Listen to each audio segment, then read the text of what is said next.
Hello, you YouTube cunts. Money. What is it? Where's it come from? What's it all about? That is the topic of today's video. Hi, my name's Jack, and I used to be a skint bagpacker, always counting the pennies, saving up loads of money, and then going and spending it on travels, and then doing that over and over again. And then I got a bit sick of that after a while, and I thought, what if I could travel and make money? Digital nomadism was then born out of that, and I've learned a few things which have helped me make a few quid along the way. Now, this is not a how to make money lesson. This is a how to understand what money even is, where it comes from, and the history of it. And in doing so, maybe having a bit more understanding of the thing will make it easier to get the thing in your life. So here we go. As you've probably heard a million times, money itself has no intrinsic value. It is not worth the fucking paper it is printed on. That is because money doesn't have any value. The only value it has is the trust that we as human beings place into it as an exchange of value. When the Spanish conquistadors came to Central and South America, they came in search of gold and silver. And the reason was because they thought by minting loads of extra coins out of gold and silver, they would flood the society with riches and themselves, of course. But that wasn't what happened, much to their chagrin. What happened was they devalued the currency and created a situation of hyperinflation. And that is because it's not about the metal that it's printed on, although it used to be. It is now about the trust that we place in it as a social contract in order to give something. So I trust that when I have $1, someone else is going to give me something of $1 back in value. And this social trust that we place in it is the thing which gives money the value. As you probably know, it's just fucking bits of paper. It's bits of old newspaper. It means nothing. It's digits in your bank. And yet, it is one of the most important things in the world. Another interesting fact about money is that the credit system stimulates the creation of more money. Now, the credit system, for those of you who don't know, is the system of borrowing and lending from the bank. It started in ancient Mesopotamia, which is now modern-day Iraq.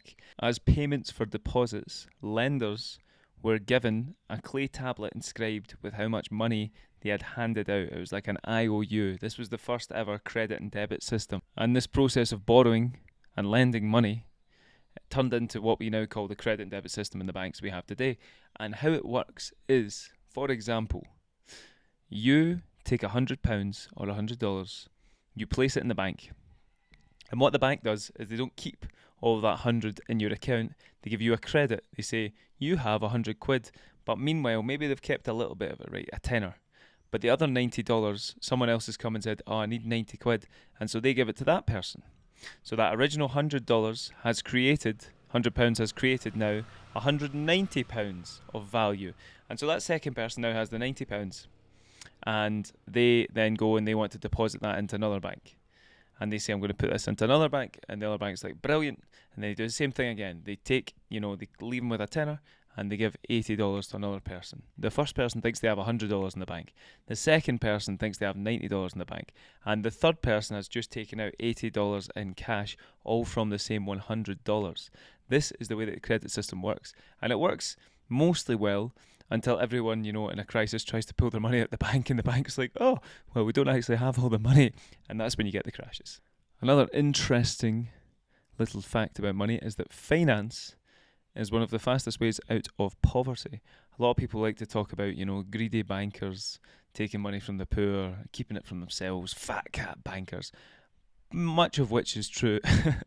But without the modern day banking system, we would not, or no one would be able to get out of poverty. Because if it wasn't possible to borrow more money than you have, then a lot of people who are stuck living day to day would forever be stuck living day to day. It is this possibility of borrowing more money to then pay back slowly over the future that allows people to climb out of poverty. It allows them to start businesses, buy a house, do this and that. They even have these ideas of microloans in developing countries where people give out loans of even, $20 so that women or men can buy, pots so that they can start a little kitchen, or they can buy livestock. And even that tiny little loan helps them get out of that cycle of day-by-day living. So finance and credit is actually one of the, miracles of the world. Another interesting fact about money is that the financial system mirrors human nature, so it is inherently unequal. No financial system is perfect because the people who run it and the people who invest in it are human beings, and therefore they have the psychology, the behavior, the evolutionary biology of human beings and the emotions of human beings. And human society is inherently unequal because it values certain skills or traits, for example, intelligence, and then the resources are given in an unequal fashion to the people who have more of these skills and traits. And the same goes for the financial system. It just mirrors human behavior.